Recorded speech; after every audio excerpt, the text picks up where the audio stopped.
মালয়েশিয়াতে চলছে ব্যাপক ধরপাকড় অভিযান। এই অভিযানে প্রায় প্রতিদিনই আটক হচ্ছেন দেশটিতে থাকা অবৈধ অভিবাসীরা। সম্প্রতি মালয়েশিয়ার কুয়ালালামপুরের সুবৃহৎ কম্পিউটার ও প্রযুক্তি মার্কেট প্লাজা লয়াটে অভিযান চালিয়েছে কুয়ালালামপুর অভিবাসন বিভাগ। বুধবার দুপুর 12:30টার দিকে এই অভিযান চালানো হয়। এ সময় অবৈধভাবে কাজ করার অভিযোগে 11 বাংলাদেশি সহ মোট 32 জনকে আটক করা হয়েছে।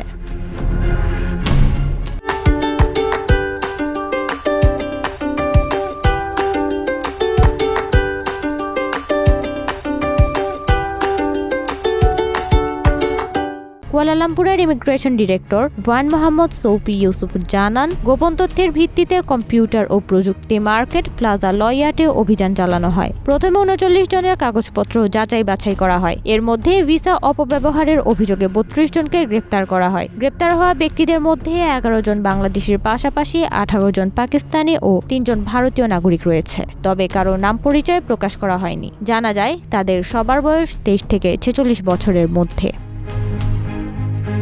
আটক হওয়াদের মধ্যে অনেকেই মালয়েশিয়ার বিভিন্ন বিশ্ববিদ্যালয়ের শিক্ষার্থী ছিলেন। কাজের অনুমতি না থাকলেও অবৈধভাবে কাজ করছিলেন তারা। বুধবার অভিযানে অংশগ্রহণ করে মালয়েশিয়ার কোম্পানি কমিশন SSM, আয়কর বিভাগ, LHDN ও সামাজিক সুরক্ষা সংস্থা পার্কেস।